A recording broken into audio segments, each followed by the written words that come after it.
That night, I inadvertently saw my wife quietly digging something in the rose garden behind our house. At first, I thought she was just trying to relieve stress by tending to the plants. But then, I heard her voice in the darkness. Friday, on schedule. No, he won't suspect anything. Everything's going to be resolved soon. Trust me. At that moment, my chest tightened. I stood motionless in the darkness, stunned to realize that the woman I had shared a bed with for 35 years had perhaps never been the person I truly knew. And that cold truth compelled me to act immediately. Before we begin, I'd love to hear from you. Is this your first time here? Or have we shared a story before? Drop a quick comment below. Your presence truly matters in this space. Just a quick note. Certain details have been shaped for storytelling and reflection. What matters most is the message about trust betrayal and the choices we make.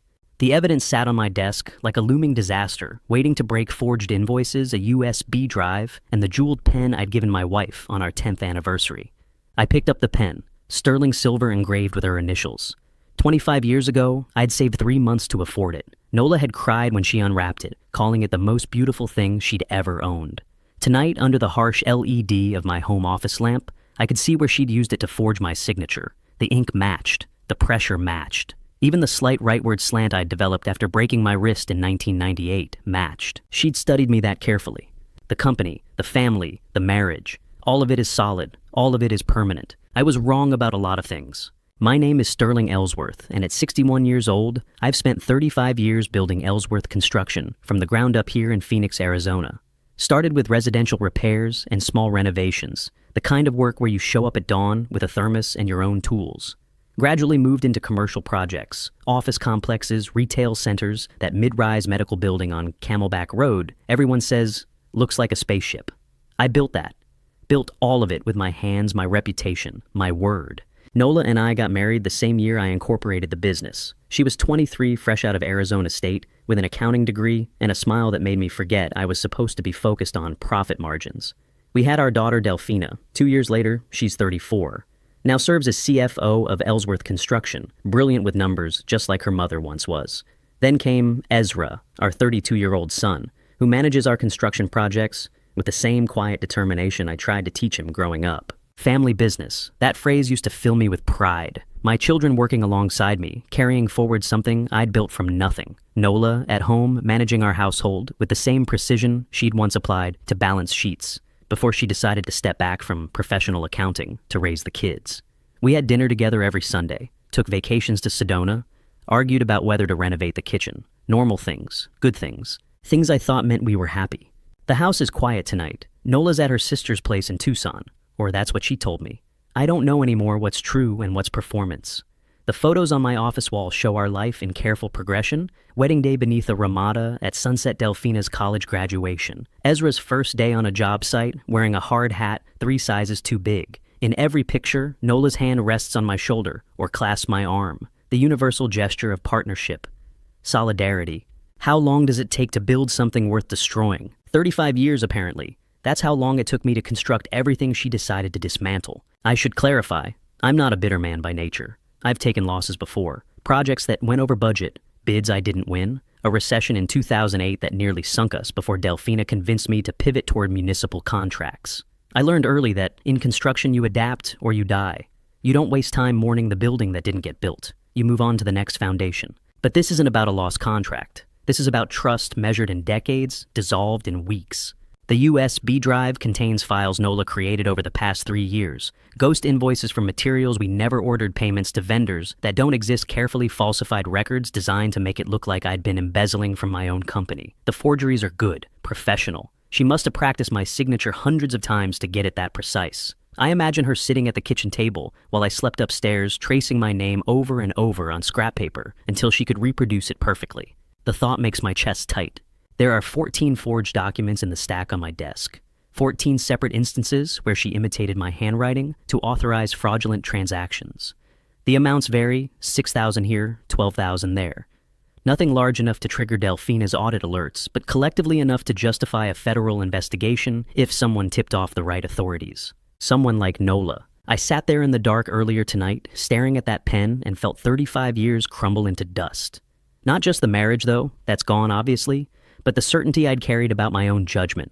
I'd built a company that employed 47 people. I'd raised 2 children who became good, capable adults. I'd navigated recessions, market shifts, the endless complications of municipal permitting and contractor licensing. And I never saw my own wife plotting to bury me. That's not metaphorical, by the way. 3 weeks ago, I discovered what Nola had been burying in our backyard. Not treasure, not mementos, evidence. USB drives in waterproof cases, printed documents in sealed plastic. A paper trail designed to implicate me in fraud, hidden 6 inches beneath those small rose pots in her garden. She'd planted those roses 5 years ago. Hybrid teas, she'd said. They need full sun and careful pruning. I'd helped her dig the beds, mixing in compost and soil amendments, never knowing what she'd eventually use that soft earth to hide. The most solid thing I ever built, a 35-year marriage to Nola, was being dismantled from within by the very hands that had once held mine at the altar. She wasn't just leaving me. She was framing me for crimes I never committed, burying evidence in our own backyard, planning to send me to prison so she could take everything. The company, the house, the reputation I'd spent decades building. She wanted me gone, completely, permanently. But I'm getting ahead of myself. Let me start from the beginning, from the signs I should have seen. Looking back, I can see the signs I ignored, small, innocent things that should have told me something was terribly wrong. April 2025. Nola started asking questions about my schedule. Not the usual, when will you be home for dinner questions, but precise ones. Which job sites I'd be visiting. What time I'd arrive. How long I'd stay. At the time, I thought she was being considerate, planning her day around mine, the way couples do after decades together. What time will you be at the Henderson site tomorrow? She had asked one morning in September, pouring my coffee with that familiar smile. Just wondering when you'll be home. Probably around 3, I'd said. Why? No reason, just planning dinner. Simple, domestic, harmless. Except now, I know she was mapping my absences, calculating windows of time when she could work undisturbed. In August, Delphina had mentioned something odd during our weekly operations meeting. She'd been reviewing vendor invoices, part of her routine CFO oversight, and flagged a supplier I didn't recognize.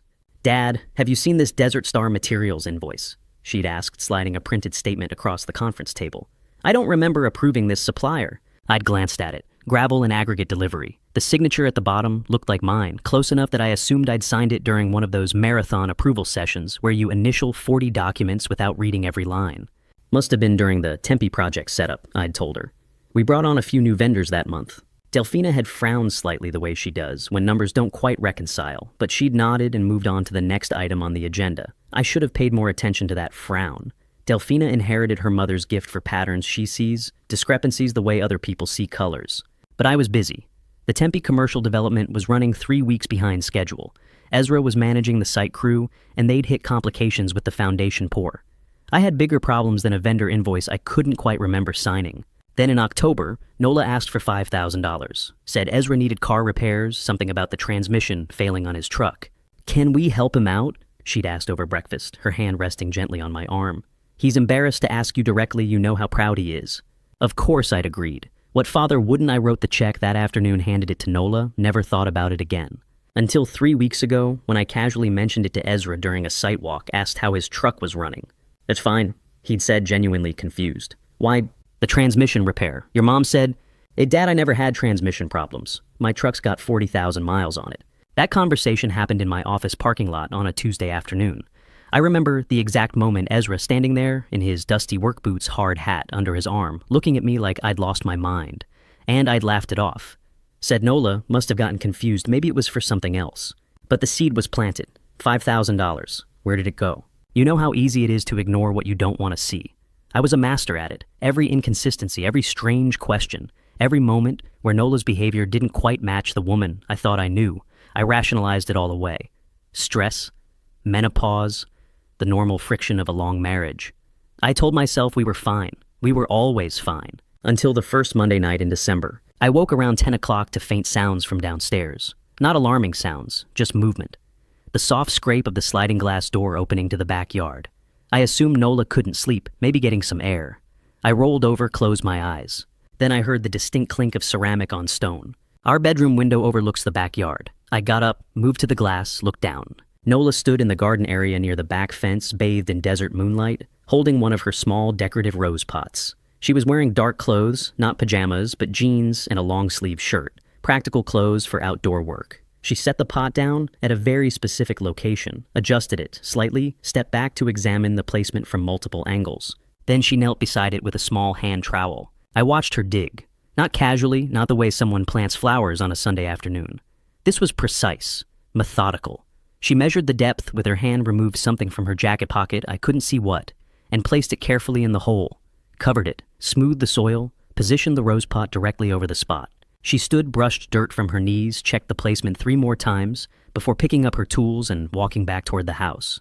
The whole operation took maybe 8 minutes. She stood up, brushed the desert dirt from her knees, and walked back toward the house. I quickly moved back to the bed, closing my eyes and pretending to be asleep. I heard the sliding door lock and then her quiet footsteps entering the bedroom. "Nola," I murmured, feigning a voice thick with sleep as I turned over. "What were you doing out there?" She paused by the bedside, her voice remarkably calm, carrying that familiar gentle warmth. "Just planting a small rose pot, Sterling. Every Monday at 10 p.m., planting and tending to them at this hour is very good for them. Go back to sleep." At that moment, I thought it was just her hobby, a way to clear her mind. Maybe stress is getting to her too, I whispered to myself after she slid under the covers. But when I dug it up later, the truth buried beneath those small pots made my heart stop. Except I knew even then that her answer was a performance, because asking any further meant acknowledging that something was terribly wrong. And I'd spent 8 months not acknowledging that. My hands gripped the edge of the blanket in the dark, watching the ceiling, while she drifted off, her breathing, even and calm. That wasn't gardening. That was execution. And the woman who had just lied to my face with a soft smile, careful calculating, moving through the dark with the confidence of someone who'd planned every step, that woman looked like a complete stranger. Not the person I'd held at the altar 35 years ago. Not the mother who'd raised our children, but someone I'd never met. Someone capable of things I couldn't yet imagine. I lay there for hours after she fell asleep, and with every passing second, the distance between us grew wider. I didn't know it then, but I'd just witnessed the first move in a game that would cost me everything. The next morning, I drove straight to Delphina's office instead of my own. I needed to tell someone what I'd seen, and my daughter had always been the one who saw things clearly. Ellsworth Construction occupies a renovated warehouse in East Phoenix, all exposed brick and industrial windows. Delphina's office sits at the far end of the second-floor glass walls that let her see the entire accounting department. She looked up when I knocked, and whatever expression I was wearing made her stand immediately. "Close the door," she said. I did. "I saw your mother in the garden last night." I started feeling ridiculous even as I said it. Around 10 o'clock, she was burying something under one of her rose pots. I expected Delphina to tell me I was overreacting, to suggest Nola was just planting bulbs or doing some late-night stress gardening. Instead, her face went very still. "Dad," she said quietly, "I need to show you something. I've been waiting for the right time to bring this up." "What do you mean the right time?" My chest tightened. "How long have you known something was wrong? 3 weeks, maybe longer?" She pulled open her desk drawer and extracted a yellow folder, thick with papers. When she laid it on the desk between us, I saw the tab label, Desert Star Materials Anomalies. "I found the first invoice 3 weeks ago," Delphina said, opening the file to show highlighted printouts. "No approval signature in the master file. I thought it was an admin error, something Saskia missed when scanning documents." "Saskia Kent. Our office secretary handles invoice processing. She's been with us for 8 years, meticulous to a fault." "Then I found 3 more. Delphina continued. "All from the same company, all missing your signature in the approval chain." She spread 4 invoices across the desk. Each one bore my signature at the bottom, the familiar slant the way I crossed my T's, but the digital approval trail showed no record of me ever seeing them. "Desert Star Materials doesn't exist, Dad. The address on their letterhead is a vacant lot in Tempe. No business license on record with the state. No contractor credentials. I spent 2 weeks checking." I stared at the invoices. Aggregate delivery, concrete supplies, rebar shipment, all for the Henderson site project, all dated between August and November. Total value $47,000. "Someone forged these," I said. "Yes." "And you think—" "I don't know what to think," Delphina interrupted, but her eyes said otherwise. "That's why I've been waiting. I needed more than suspicion before I came to you with this." We sat in her office for another hour cross-referencing dates. Every Desert Star invoice corresponded to a day when I'd been off-site for extended periods. Days Nola would have known I'd be gone. Days she'd specifically asked about. "We need to document everything," I said finally. "But we don't tell your mother, not yet." Delphina nodded. The alliance formed in that moment felt both necessary and heartbreaking, father and daughter, building a case against the woman who'd raised her. Tuesday through Thursday became an exercise in surveillance. At home, I observed Nola the way I'd evaluate a faulty foundation, looking for cracks, measuring inconsistencies. She took phone calls in the bathroom with the door locked. When I asked casual questions about her day, her answers came too quickly, too rehearsed. "How was your day, Nola?" I'd asked Tuesday over dinner. "That's fine, the usual." She'd looked up from her plate, suddenly defensive. "Why are you asking—" Just asking. But I wasn't just asking. I was watching the way her shoulders tensed, the way she checked her phone every 15 minutes, the way she seemed to be calculating something I couldn't see. We were building a case against my own wife, the way I'd built every foundation in Phoenix, carefully, methodically, one piece of evidence at a time. At the office, Delphina continued her forensic accounting. Wednesday afternoon, she called me. Dad, I found another one. Dated last Monday, the day before you saw her in the garden. Another invoice, another $8,000, another piece of the pattern. By Thursday, we had 7 fraudulent invoices totaling $63,000, all processed through accounts payable in the past 4 months, all corresponding to days when I'd been conveniently absent. I sat across from Nola at dinner Thursday night, watching her cut her chicken with precise, delicate movements, and realized I was dining with a stranger who knew all my secrets. She knew my schedule, my signature, my blind spots. She'd studied me for 35 years, learning exactly where to strike. You're quiet tonight, she said. Tired, long week. You work too hard. Her hand reached across the table to touch mine, and I had to force myself not to pull away. You should rest more. The concern in her voice sounded genuine. Maybe it was genuine. Maybe she could compartmentalize that, thoroughly loving me while simultaneously destroying me. I went to bed early that night, claiming exhaustion. Nola joined me an hour later, settling into her side of the mattress with a contented sigh. I lay there in the dark, listening to her breathing, even out waiting. Around 9:30, she stirred. I kept my eyes closed, my breathing steady and deep. She slipped out of bed, padded across the carpet to the bathroom. The lock clicked. I counted to 30, then moved quietly to the bathroom door. Her voice came through barely above a whisper. Friday, right on schedule. Pause. No, he doesn't suspect anything. Another pause longer this time. It's handled, trust me. The call ended. Water ran in the sink. She was covering the sound, establishing an alibi for why she'd locked herself in the bathroom. I was back in bed before she opened the door, eyes closed, breathing measured. She slid back under the covers beside me. I felt her studying my face in the darkness, checking to make sure I was truly asleep. Then she rolled over, and within minutes her breathing steadied into genuine sleep. I lay there until dawn, staring at the ceiling, my mind racing. Friday, right on schedule. Her voice had been ice-cold, businesslike, nothing like the woman I'd married. Whatever she was planning had a deadline, and I had less than 24 hours to figure out what Friday meant. But Friday wasn't the deadline I needed to worry about. It was the following Monday. Friday came and went without incident. Nola went to the grocery store, attended her book club, came home, and made dinner like nothing was happening. Whatever had been scheduled, I never saw it. Maybe the phone call had been about something else entirely, or maybe she'd seen through my pretense of sleep and adjusted her timeline. But the following Monday night, I didn't wait for sounds to wake me. I stayed awake watching the bedroom window like a hunter in a blind. 10 o'clock arrived with desert precision. Nola stirred beside me. I kept my breathing steady, deep, the rhythm of genuine sleep I'd practiced all week. She slipped out from under the covers, moved to the closet, changed into dark clothes. This time, I tracked every movement through half-closed eyes. She left the bedroom carrying something wrapped in cloth, another small rose pot, identical to the first. I moved to the window. The backyard spread below me in silver moonlight, the Palo Verde tree casting skeletal shadows across the flagstone patio. Nola walked to a different location this time, closer to the tree itself, and set the pot down with careful precision. She knelt, pulled the hand trowel from her jacket pocket, and began to dig. This isn't gardening, I thought. This is ritual. This is planning. She measured the hole with her palm, checking depth. Reached into her other pocket and extracted a small rectangular object from this angle. I couldn't tell what it was, wrapped in plastic. She placed it in the hole, covered it with soil, positioned the rose pot directly over the burial site. Then she stood and checked the placement. Once, twice, 3 times. She checked it 3 times. 3. Like a surgeon counting instruments before closing an incision.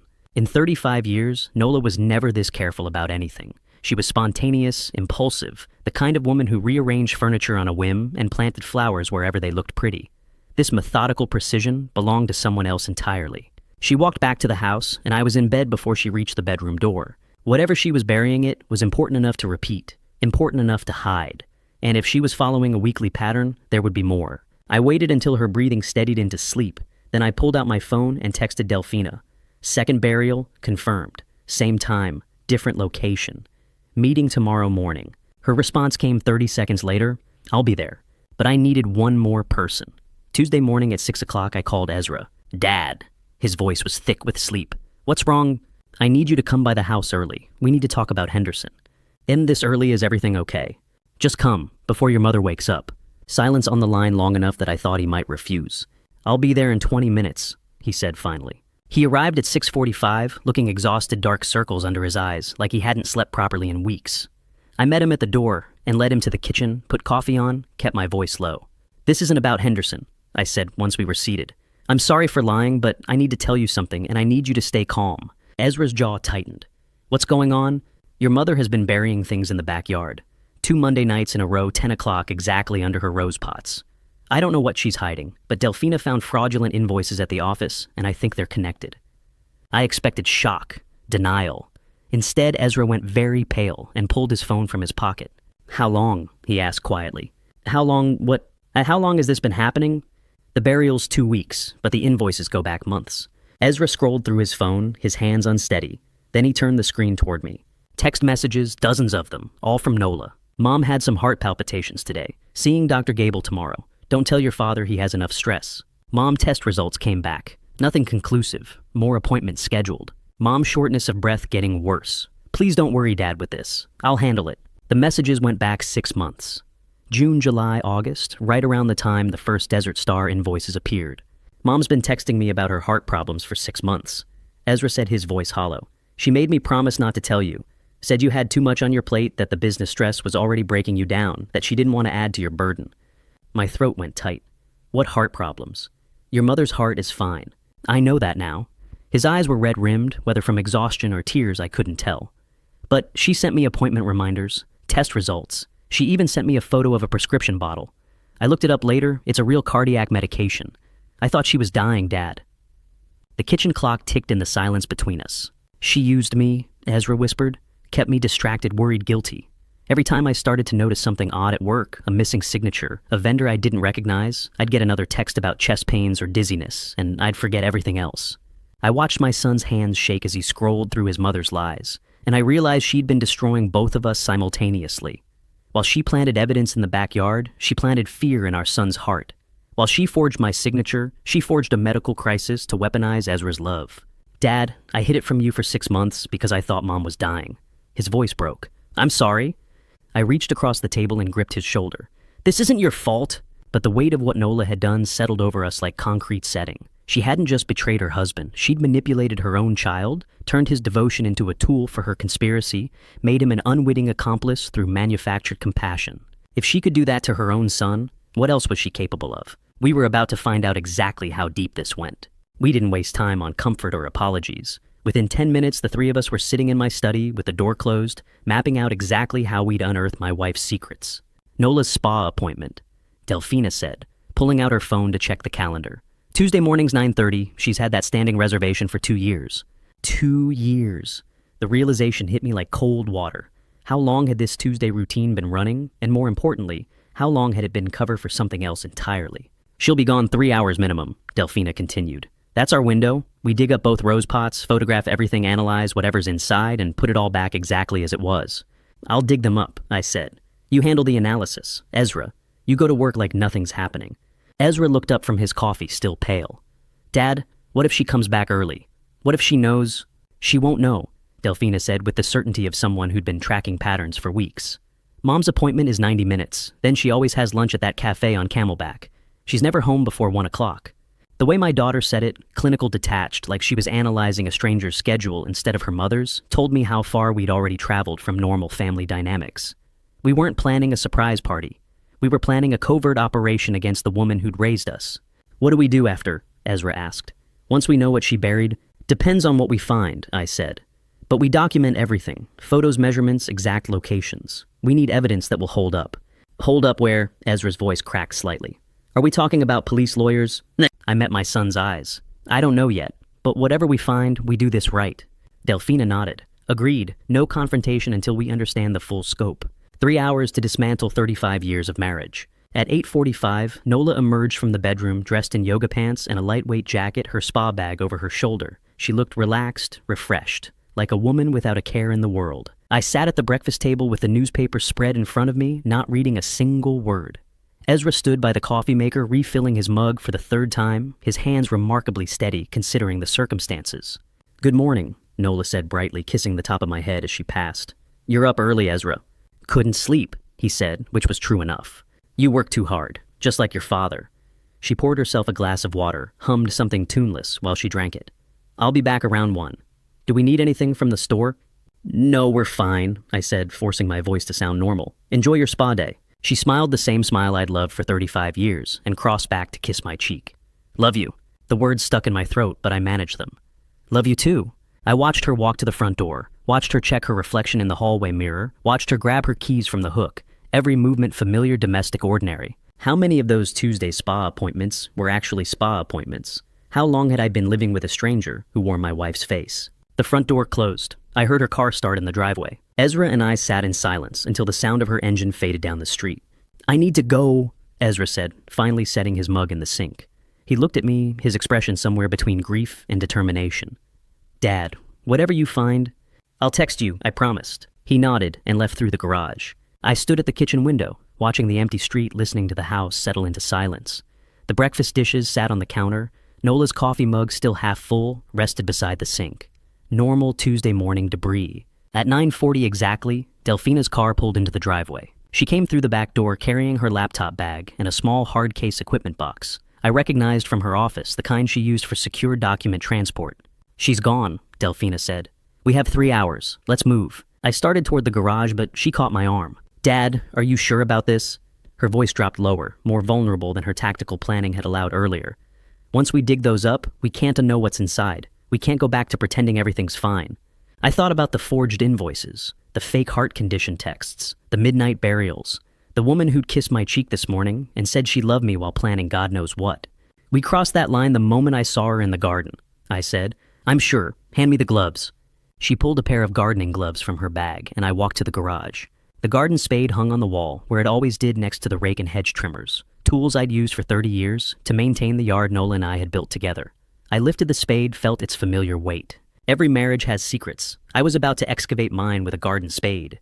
I walked back through the garage and into the morning sunlight. Delphina stood at the edge of the flagstone patio, looking toward the rose garden, where 2 decorative pots sat exactly where Nola had placed them.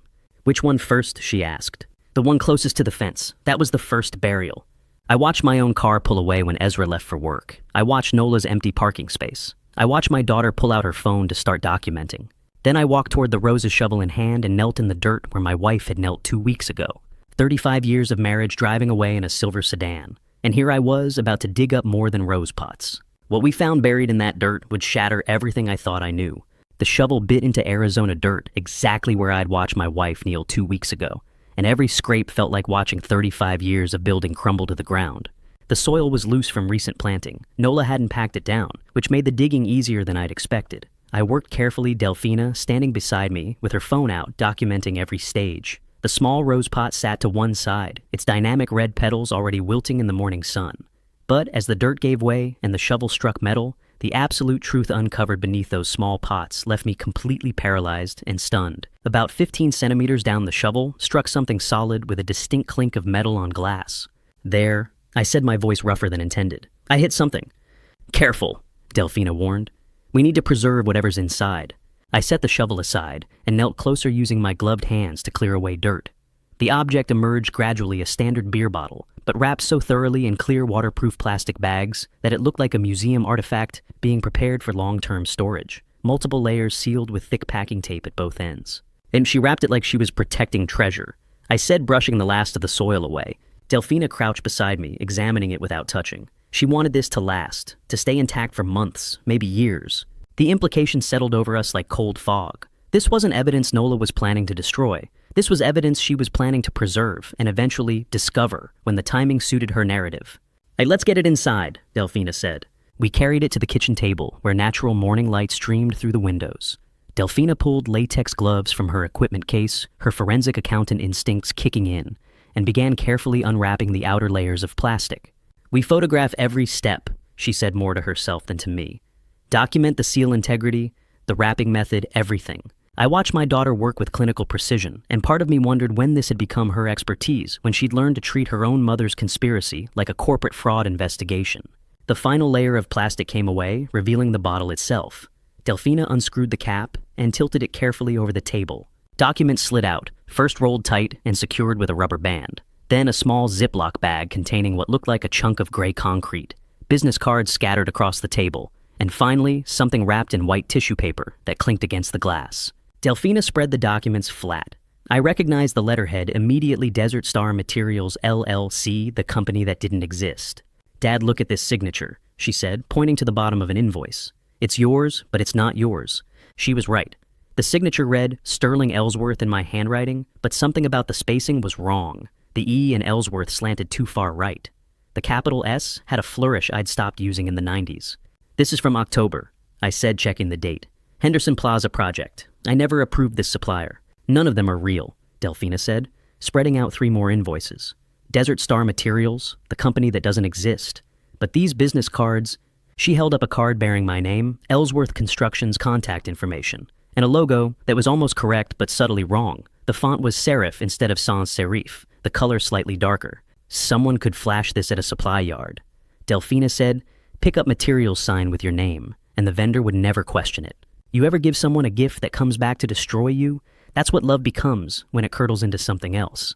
I picked up the Ziploc bag containing the concrete sample. Even through the plastic, I could feel it was wrong, too light, too crumbly. I opened the seal and pinched a fragment between my fingers. It disintegrated into powder. This concrete sample, it's garbage, Delphina said, examining it herself.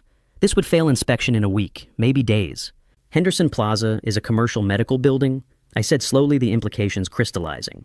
If someone used substandard concrete and blamed it on my company, lawsuits, liability, potential criminal negligence charges.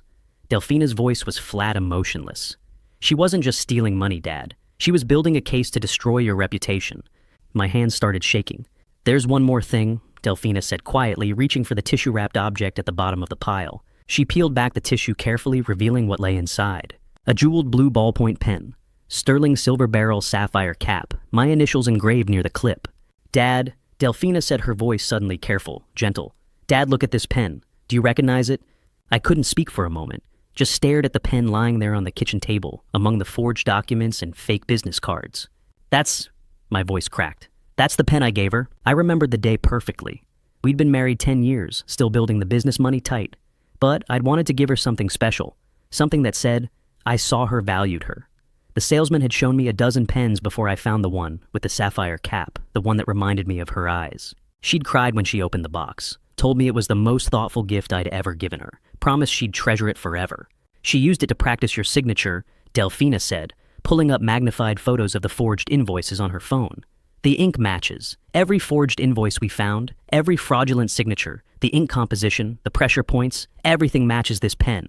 I picked up that pen with shaking hands, remembering the joy on her face when I gave it to her, and felt 35 years collapse into dust. The most thoughtful gift I'd ever given her. She'd treasured it all right. Treasured it as the perfect tool to forge my signature, to authorize fraudulent transactions, to build evidence that would destroy me. She was already planning this, I said. Back then, 1991. We don't know that, Delphina said, but her voice lacked conviction. If the first bottle held physical lies, the second bottle, larger, buried deeper near the Palo Verde tree, held something far worse, digital proof. We left the anniversary pin on the kitchen table and crossed the yard to the second rose pot. The Arizona sun climbed higher, and I checked my watch, 10:35, 2.5 hours before Nola was scheduled to return. This one's deeper, I said, driving the shovel into soil that was more compacted, harder to penetrate. She spent more time on this burial. Delphina photographed every stage as I worked, 6 inches, 8 inches, 10. Finally, at nearly 12 inches deep, the shovel struck glass with a muted thunk. The bottle was larger this time, a wine bottle instead of beer, wrapped in the same meticulous layers of waterproof plastic. But when Delphina unwrapped it at the kitchen table, we found something beyond the rolled documents. Dad, there's a USB drive, she said, extracting a small black thumb drive from its own sealed waterproof electronics pouch, complete with desiccant packets to prevent moisture damage. In a waterproof case with moisture absorbers. I stared at it lying on the table. The level of preservation, the professional-grade protection, the deliberate burial depth spoke to long-term planning. She preserved it like evidence for a trial, I said, because that's exactly what she's planning. We moved to my home study. Delphina pulled out her laptop, running some kind of forensic software I didn't recognize, and plugged in the USB drive with gloved hands. The drive populated slowly. Folders appeared on the screen, emails, bank_statements, audio_files, and one Word document titled insurance_claim_strategy_final.docx. Dad, there are emails here going back 8 months, Delphina said, scrolling through the first folder. Conversations you never had. Look at this one supposedly between you and a cement supplier in August discussing substandard materials to cut costs. I leaned over her shoulder, reading words I'd never written in an email thread that looked completely authentic. My email address. The company's signature block. Technical language I would use.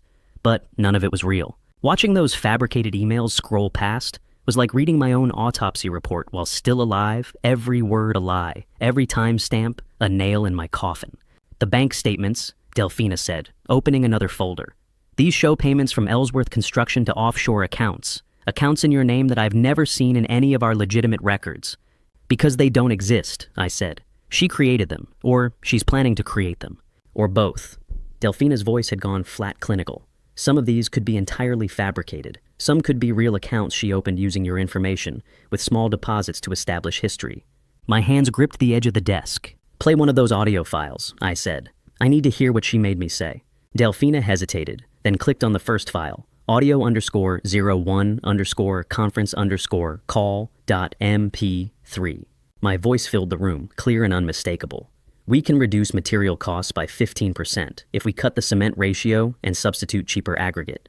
The inspectors won't notice if we time the pour correctly. That's your voice, Delphina said quietly. But those aren't your words. I never said that. I would never say that. My voice sounded hollow even to myself. That's not how is that possible. AI voice cloning, deepfake audio. Delphina stopped the playback. If she had enough source material, recorded phone calls, videos, anything with your voice software can generate new speech that sounds exactly like you.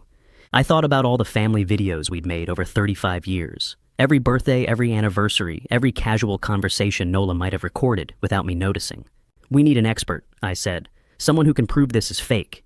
I called Merritt Wolf, a 48-year-old audio forensics expert I'd worked with on a previous construction dispute, where we'd needed to verify the authenticity of recorded contractor conversations. He had a reputation for finding truth in sound waves, and he lived 20 minutes away in Tempe. I can be there in an hour, Merritt said when I explained what we'd found. Don't delete anything. Don't copy anything. Just leave it exactly as it is. He arrived at noon carrying 2 hard cases of analysis equipment, tall, lean, with wire-rimmed glasses, and the methodical manner of someone who spent his life listening to things other people couldn't hear. Delphina handed him the laptop. Merritt loaded the audio files into his software, and for the next 45 minutes, we watched waveforms and spectral patterns scroll across his screen in colors I didn't understand. This is definitely AI-generated, Merritt said finally. Spliced from multiple source recordings of your voice. Very sophisticated work. Whoever created this had access to professional-grade voice synthesis software and significant source material. But here's the interesting part. He clicked a few buttons isolating a section of the audio file and amplifying specific frequencies. Listen to this background frequency at 2.4 kilohertz, he said, playing a filtered version of the recording. Beneath my fabricated voice discussing construction fraud, I heard something else, a distinct high-pitched vocalization, almost like a bird cry, but more complex, repeated twice in the background. That's an African gray parrot, Merritt said, looking up at me. The person who made this recording was in the same room as that bird when they generated the audio file. I can verify the species from the vocalizations pattern. It's highly distinctive. The parrot, Pepper, in Nola's bedroom, the room I hadn't entered in months. Delphina's eyes met mine across the desk. Mom's parrot, she said. The one in her bedroom. Merritt looked between us, professional and careful. If you have an African gray parrot in this house, then whoever created these files was working in the same room where that bird lives. The background frequency is unmistakable. Nola's bedroom, where she kept Pepper, her African gray parrot she'd owned for 2 years. The room she'd made private territory, claiming she needed her own space, her own sanctuary. The same 2 years she'd been planning this. And we still had one more piece of evidence to find. After Merritt left, Delphina asked the question that terrified me most. How long has she actually been planning this? We returned to the study. Delphina pulled up the Ellsworth Construction email server, something she had administrative access to as CFO. Her fingers moved across the keyboard with practiced efficiency, pulling logs I didn't even know existed. I'm checking for unauthorized access to your corporate email, she said. If Mom was creating those fake emails, she'd need to study your communication style, your templates, your phrasing, your signature blocks. The server logs populated on her dual monitors, lines of data, timestamps, IP addresses. She filtered by my email account, sorted by location. Then she stopped. Dad, this IP address. She pointed to a string of numbers that appeared dozens of times in the log. It's our home network. Someone's been logging into your corporate email from home for 8 months. I leaned closer, reading the dates. April, May, June, July, August, September, October, November, December. The access pattern showed systematic downloading invoice templates, supplier correspondence contract formats. 8 months. My voice sounded distant. But she only met Alonzo 6 months ago? You said the first time you saw them together was in June. Delfina turned to face me, her expression hard as granite. Exactly. She didn't plan this with him. She planned it first, then found him. Her voice went cold. Whatever relationship she has with Alonzo Trent, it's not the origin of the conspiracy. It's a tool. She recruited him. The realization settled like ice in my chest. I'd been thinking of Nola as Alonzo's victim, a woman seduced by a casino owner, manipulated into betraying her husband. But the timeline told a different story. She'd conceived this plan, independently spent 2 months preparing, then deliberately sought out an accomplice.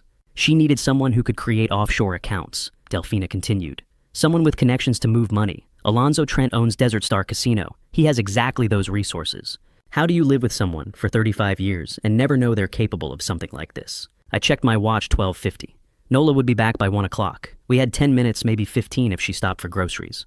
We need a second opinion on that concrete, I said. Someone who can verify it's fraudulent. I called Hayes Barker, our Henderson Plaza site engineer, and asked him to come by urgently. He lived 15 minutes away and arrived at 1:10, still wearing his work boots and high-vis vest, looking concerned. Everything okay, Sterling? He asked as I led him to the garage. I need you to look at something. I handed him the concrete sample from the first bottle. Hayes examined it with immediate professional skepticism, turning it over in his hands, crumbling a fragment between his fingers. This is garbage concrete, he said after maybe 30 seconds. Maybe suitable for a garden path or decorative work, but never for structural applications. The aggregate ratio is wrong. The binding is weak. This would fail any commercial building inspection. That sample was in a bottle labeled Henderson Project, I said. Hayes looked up sharply. We didn't use this. I would never approve this material. Someone's trying to make it look like we did. Delfina had followed us to the garage with her laptop. Hayes, have you ever heard of a company called Desert Star Materials? Hayes' face changed. Wait, Desert Star Materials? I know that name. He set the concrete sample down on the workbench. They contacted me 5 months ago, July, maybe offering cheap materials for Henderson Plaza. Really cheap. Too cheap. I looked into them, no proper licensing, no references. I declined immediately and emailed Sterling about it. I never got any email from you about them, I said. Hayes frowned. I definitely sent it. I remember because the sales rep was pushy, kept calling my cell. I wanted you to know in case they tried to contact you directly. Delfina's fingers were already moving across her keyboard, pulling up the email server logs again. She filtered by Hayes' email address, searched for mentions of Desert Star. Dad, look at this. The screen showed a single entry. From hayes.acbarker@ellsworthconstruction.com to sterling.ellsworth@ellsworthconstruction.com. Subject, warning, Desert Star.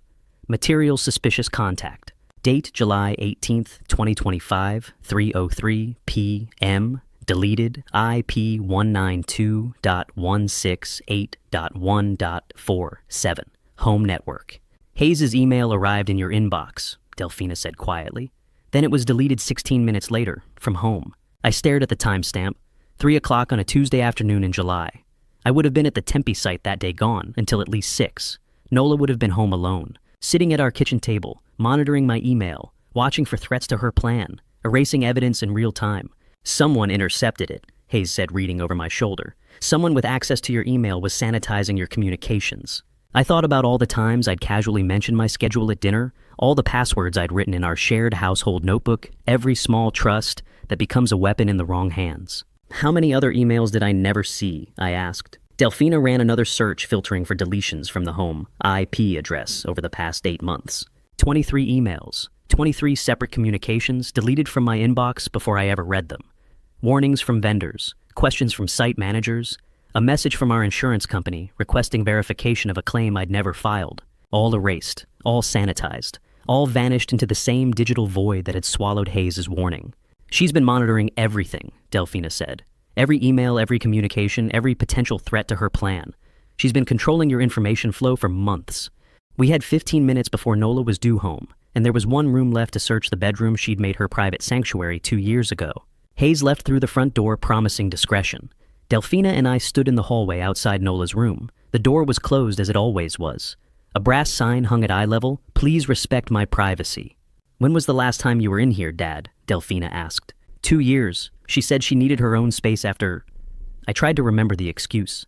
I can't even recall what reason she gave. Something about meditation and personal boundaries. Delphina turned the handle and pushed the door open. The room was immaculate. Every surface gleamed. Nola's makeup sat arranged on the vanity in perfect rows, lipsticks by color, brushes by size. Her closet hung color-coded from whites to blacks. The desk near the window had 3 locked drawers, a laptop docking station, and a filing organizer with labeled tabs. "This isn't a bedroom," Delphina said, moving to the desk. "It's an operations center. Look at this filing system." She was right. The organization went beyond normal housekeeping. This was the workspace of someone running a covert operation from their own home. Pepper the African gray parrot watched us from his cage in the corner, his head tilted with intelligent curiosity as we invaded his domain. "The burner SIM has to be here somewhere," Delphina said, pulling open drawers on the vanity. "Bank credentials too. She'd keep them close but hidden." I checked the closet while Delphina searched the desk. Designer clothes organized by season, shoeboxes stacked with military precision. Nothing out of place, nothing suspicious. Then Delphina made a small sound of discovery. "Dad, I found it." She'd pulled out the bottom drawer of the makeup vanity, the one filled with expensive cosmetics Nola rarely used. Beneath a layer of foundation bottles and eyeshadow palettes sat a small manila envelope unsealed. Inside, a burner SIM card, still in its plastic packaging, and a slip of paper with bank account login credentials written in Nola's distinctive handwriting. Account number, routing number, username, password, all of it right there, hidden beneath her makeup 3 feet from where she slept every night. I leaned closer to examine the paper, and Pepper suddenly squawked from his cage. "Hello, Hayes. Hello, Hayes." The voice was mine. Not similar to mine. Exactly mine. The precise intonation I used when greeting Hayes Barker, our site engineer. The slight upward inflection at the end. The slight upward inflection at the end. The warmth I put into business relationships. "Jesus," I said, stepping back from the cage. "That's my voice. That's exactly how I sound." Hearing my own voice come from that parrot's beak was like watching an echo of my own past turn against me. Delphina stared at the bird, understanding flooding her expression. "She recorded you," she said quietly. "In this room, over and over, training the AI model, and Pepper learned your voice from hearing it played back hundreds of times." The parrot tilted his head again. "Hello, Hayes. Foundation pour at 3. Another phrase I used regularly, another piece of my voice stolen and repurposed. "We need to go," Delphina said, photographing the SIM card and credentials with her phone. "She'll be home any minute." We replaced everything exactly as we'd found it and left the room, closing the door behind us. Nola arrived at 1:15, cheerful and refreshed from her spa day. She kissed my cheek, asked about my morning, mentioned she needed to run errands later. I watched her performance with new eyes, seeing the calculation beneath every gesture. She left again at 2 o'clock for grocery shopping. The moment her car disappeared, Ezra arrived from work, and the 3 of us gathered in my study. Delphina opened the laptop and pulled up the file we'd avoided, until now, Insurance Claim Strategy Final.docx. The document was 15 pages long, detailed, professional, terrifying in its thoroughness. Timeline for implementation. Friday, December 20th, 2025, 9 a.m. Anonymous tip to the Arizona Attorney General's Office. Financial Crimes Division regarding Sterling Ellsworth construction fraud. Friday 2 p.m. Estimated Sterling Ellsworth arrested pending investigation. Monday, December 23rd. Nola, Ellsworth files emergency petition for business asset protection as innocent spouse. Tuesday, December 24th. Ellsworth Construction placed under court-ordered receivership, January 2026. Liquidation sale to Desert Star Materials, LLC owner Clyde Sutton at 40% below market value for rapid transaction. A Friday 9 a.m. Delphina said, her voice hollow. She's reporting you in 3 days. I kept reading. The document outlined how Nola would position herself as the betrayed wife, the innocent party protecting company assets from her criminal husband. How the forged evidence would be discovered during the investigation. How Alonzo Trent's connections would expedite the liquidation sale. How I would likely spend the holidays in jail while my company was dismantled and sold for parts. Ezra had been reading over my shoulder, his breathing growing faster. "Wait," he said suddenly. "Clyde Sutton, I know that name." Delphina and I both looked at him. He called me 4 months ago. Ezra continued, his face going pale. "August, maybe early September. Said he represented a materials supplier interested in the Henderson project. He knew our timeline, our budget constraints. Details only someone inside the company would know." "What did you tell him?" I asked. "Nothing. I said we had existing supplier relationships and wasn't interested." "But Dad..." Ezra's voice shook. He knew things, specific things about Henderson Plaza that weren't public information. You think you know what betrayal feels like until you realize your wife built an entire criminal network around destroying you. This isn't just mom betraying you, Ezra said. This is organized, multiple people, a criminal operation. We looked at each other across that desk and understood the truth simultaneously. This wasn't family betrayal. This was organized crime with multiple conspirators, Nola, Alonzo, Trent, Clyde Sutton, God knows who else, all coordinating to dismantle everything I'd built. And we had less than 3 days to stop it. Wednesday morning, I walked into Desmond Caldwell's law office carrying a plastic bag of evidence that could either save my life or prove I'd lost my mind. Desmond Caldwell, 52 years old and sharp as ever, had handled our contracts and wills for 2 decades. His mind had been trained by years prosecuting corporate fraud before entering private practice. If anyone could understand what I was carrying, it was him. His office occupied the 14th floor of a downtown Phoenix building with views of Camelback Mountain. He met me in the conference room at 8 o'clock, sharp coffee already poured. "Desmond, I need you to tell me if I'm crazy or if this is as bad as I think it is," I said, setting the bag on the mahogany table. He gestured for me to continue. I spent the next hour laying it all out. The bottles buried in the backyard, the forged invoices and fake business cards, the USB drive with fabricated emails and deepfake audio, the anniversary pin used to practice my signature, the bank credentials hidden in Nola's vanity, the deleted warning emails, the master strategy document planning my arrest for Friday morning. Desmond made notes on a legal pad, his expression neutral and professional. When I finished, he set down his pen and looked at me across the table. "It's worse than you think," he said.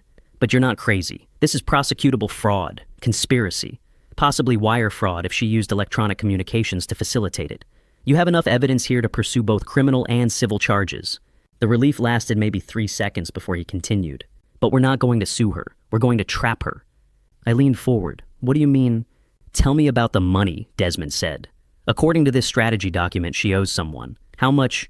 "The fake bank statements show withdrawals totaling around $200,000. I think she's been gambling probably at Alonzo Trent's underground casino. That's the debt she's trying to clear." Desmond nodded, making more notes. "And she expects you to pay it. That's part of her plan, force you into liquidating assets to cover her debts, making you look desperate and guilty when the fraud allegations surface." "Exactly. So here's what we do." Desmond pulled out a fresh sheet of paper and started sketching a timeline. "You're going to give her the money, $200,000. I stared at him. "You're going to give her the money."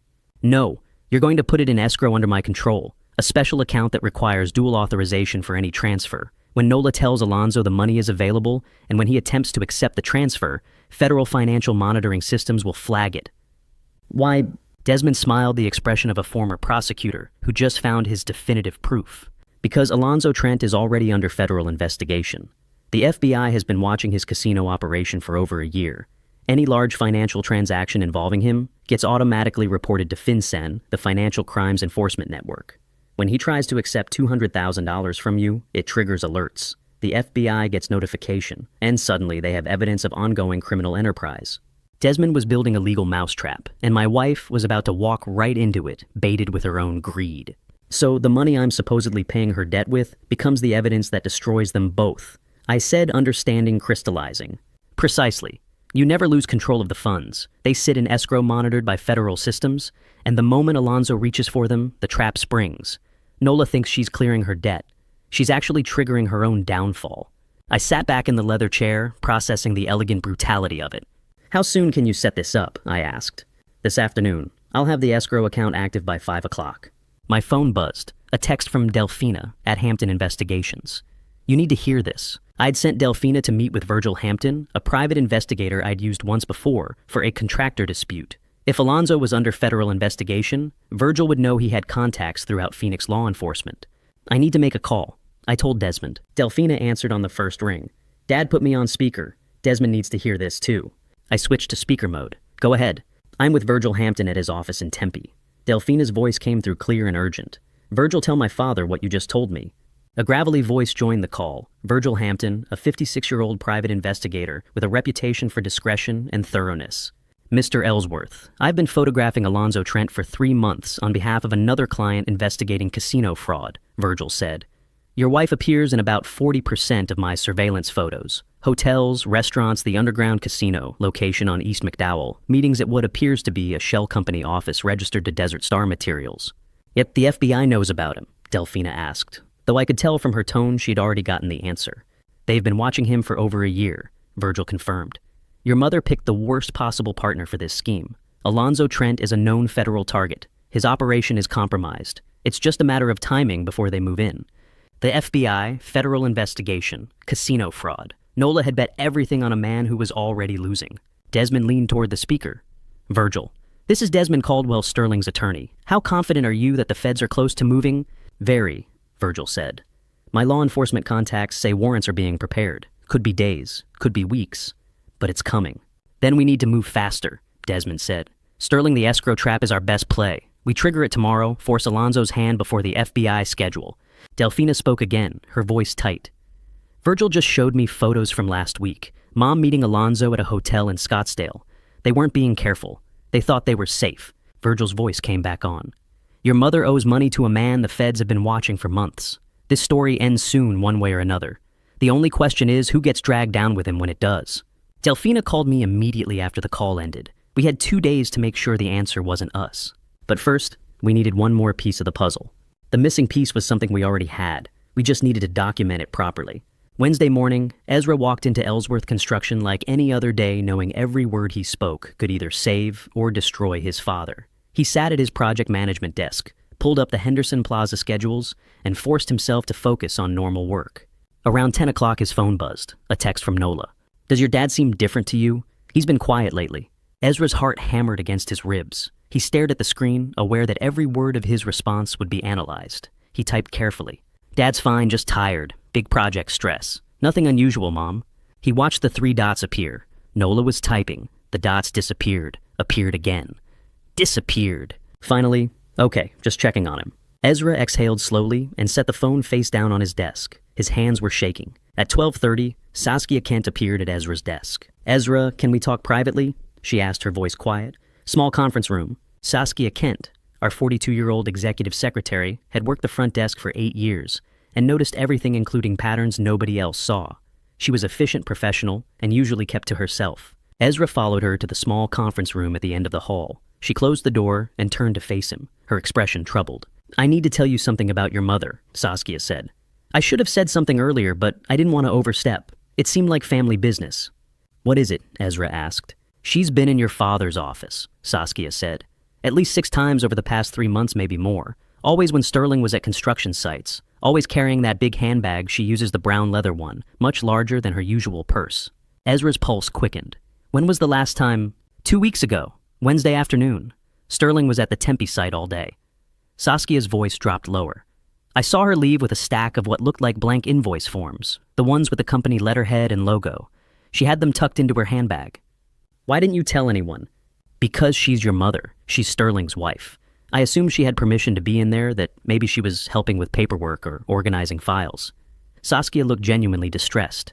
But the way she moved quickly like she didn't want to be seen, it bothered me. I documented the dates in my calendar just in case.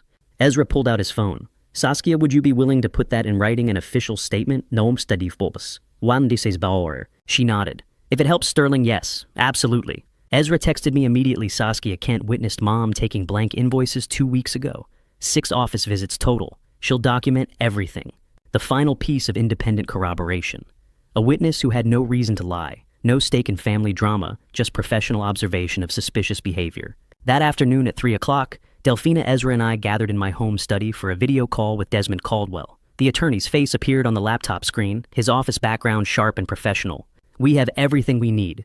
Desmond began without preamble. Sterling, the escrow account is active. I need you to authorize the transfer this afternoon, $200,000 from your personal savings into the escrow account I control. And then what? I asked. Then you tell Nola the money is available to clear her debt. You don't accuse her of anything. You don't confront her.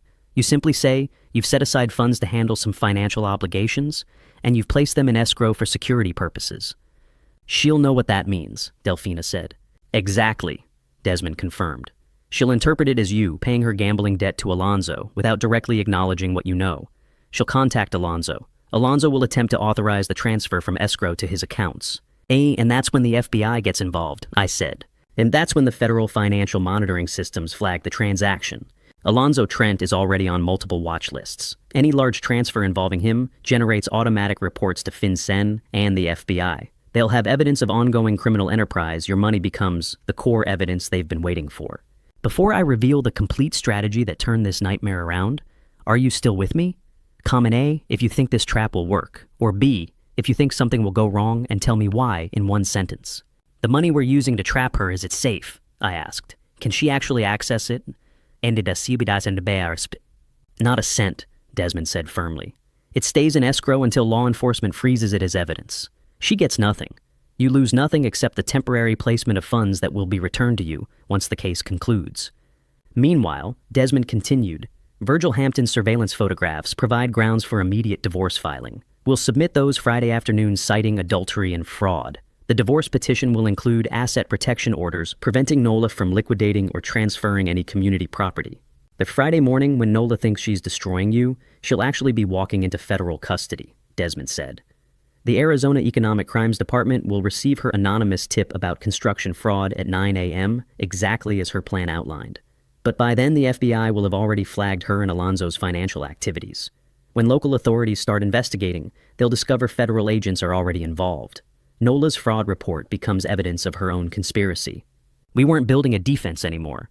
We were building a legal trap, and Nola would ensnare herself with the web she'd spent 8 months weaving. What about Clyde Sutton? Ezra asked, the shell company owner. Virgil confirmed Sutton is also under investigation, Desmond said. When Alonzo falls, Sutton falls with him. The whole network collapses. Delphina leaned back in her chair, processing the scope of it. So, we don't confront her. We don't warn her. We just let her execute her own plan, while we've already dismantled it from underneath. Precisely, Desmond said. She thinks she's in control. She has no idea the trap is already sprung. The call ended at 4:15. The three of us sat in the study in silence for a long moment. Delphina looked at me across the desk, and for the first time in 3 days, I saw something other than fear in her eyes. I saw certainty. They won't know the trap has sprung until it's too late, she said. That night, for the first time since I'd watched Nola bury that first bottle, I actually slept. But Thursday brought one final piece of evidence I hadn't anticipated. Thursday morning, I woke up rested for the first time in a week, and realized the worst part I had, to pretend everything was normal for one more day. At 9 o'clock, I met Saskia Kent in the small conference room at Ellsworth Construction. She'd brought her desk calendar, the one she'd kept for 8 years, documenting every detail of office operations with meticulous precision. I documented every date she came in, Saskia said, opening the calendar to November. I thought it was strange, but didn't want to overstep. She's your wife, and I assumed you knew. She walked me through the timeline. November 3rd, a Tuesday when I'd been at the Henderson site all day. November 17th, another Tuesday, Tempe commercial inspection. November 29th, December 5th, December 12th. All weekdays. All during hours when I was guaranteed to be off-site. She always carried that oversized designer handbag, Saskia continued. The brown leather one much bigger than her usual purse. It seemed out of place for a casual visit. December 12th. I said, reading the entry, "What did you see that day?" Saskia's expression tightened with remembered discomfort. She left with blank invoice forms, a whole stack. I almost said something, but she's your wife. I thought maybe you'd asked her to grab them for some reason, organizing files at home. I don't know. How many forms? Maybe 25 sheets. The official Ellsworth Construction supplier order, forms with the logo and signature line. The same forms we'd found in the first buried bottle, forged with my signature, using the anniversary pen. Yes, Saskia, why midweek? I asked. Why always Tuesday or Wednesdays? She flipped through her calendar, cross-referencing dates. Those are your standing site inspection days. Tuesday for Henderson, Wednesday for rotating projects. You block them in the shared calendar months in advance. Systematic, calculated, not opportunistic theft, but deliberate planning based on my published schedule. I need you to write this down, I said. Every date, every observation. Exactly as you told me. For legal purposes, yes.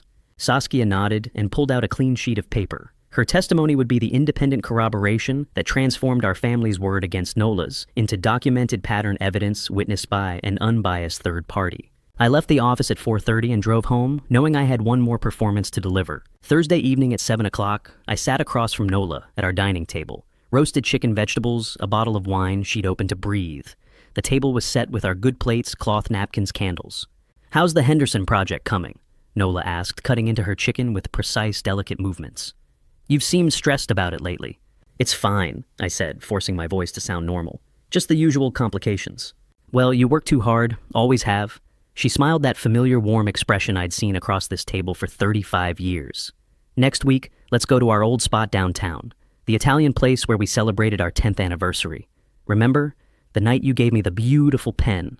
The pen she'd used to forge my signature on fraudulent invoices. Like old times, she continued reaching across the table to touch my hand. How do you sit across from someone you've loved for 35 years and see a complete stranger wearing her face?